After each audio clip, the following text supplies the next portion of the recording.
Hi, I'm here at the Millionaire Corner. I'm at the Writer's Block with Kent, and we're talking about what you should be checking out this week on our website. How are you today? I'm good. It's a gorgeous day outside. It is wonderful here in Chicago. I am loving the 60s and 70s. So, while our readers are enjoying warm weather, what should they be reading?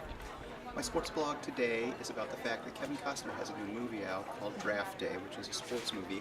And the question that I ask is whether Kevin Costner is our #1 sports movie actor of all time. The Chicago Tribune actually did a little graphic on it about a week ago, suggesting that Costner is not.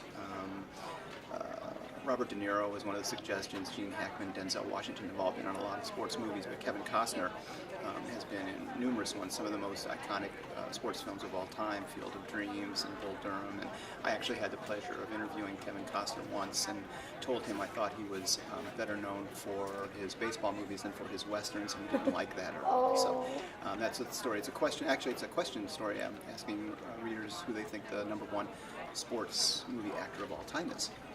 He comes to mind. He does. Yeah. And I know you're a big sports movie freak, so I thought I wrote that for you as well. The other story, one of the other stories is about our research. We asked the investors that we spoke to for our Q1 report whether they think they are wealthy. And it's very interesting to look at where they put themselves in terms of a wealth scale. We asked them to rate themselves from 0 to 100 in terms of where they are as far as being wealthy.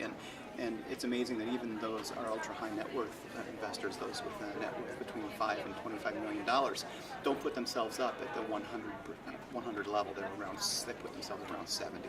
So it's a question that looks at our investor opinions on the matter, and then sort of a national view as to what wealthy means. Yeah, that's interesting. Is there anything else that our readers should be looking for this week on the blog? You know, Tuesday is income tax day, and for Monday we have a story about the 9 states in the United States that do not have a state income tax. There are 7 that have no state income tax at all, and then there are 2 states that tax interest and dividend income but not wage incomes. So actually Florida is one of the states that does not have a state sales tax, and that's why so many of your professional athletes like to play for Florida teams, because they don't have to pay that. Oh, that's interesting.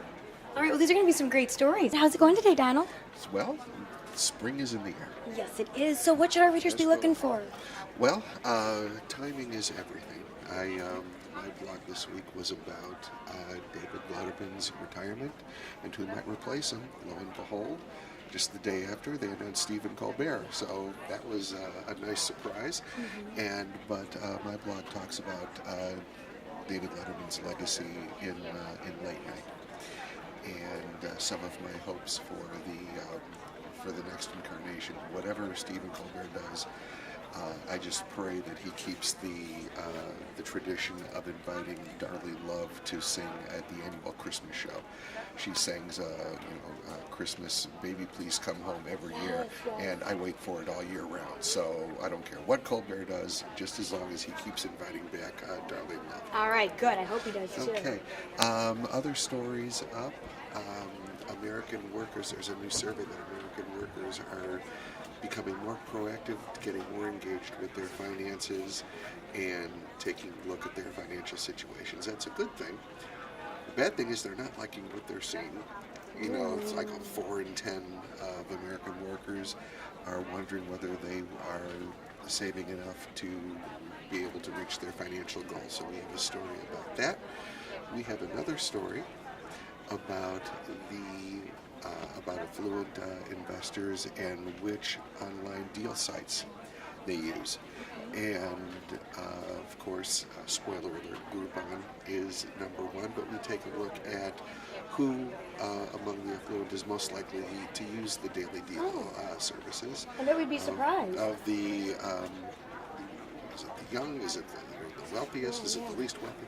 So we have that. Next week, as Ken said, it's tax day. Mm-hmm. And every year, several companies nationwide and locally offer freebies to kind of take the sting out of tax day. So we'll be doing a roundup of some of those businesses who are offering a little tax day relief, not financially, but say with donuts and sandwiches and things of that nature. Yeah. So, as for you, what's up with what will you be talking about with your fashion blog? I am very excited to be talking about katespade.com this week, or Kate Spade boutiques that are around the country.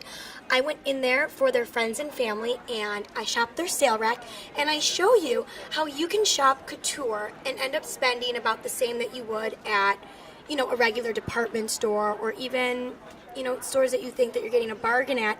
You can do that with high designers. So I go in, I put a whole outfit together, and then I also got an additional 25% off friends and family off the already reduced prices. So I got like 60% off an amazing outfit by Kate Spade.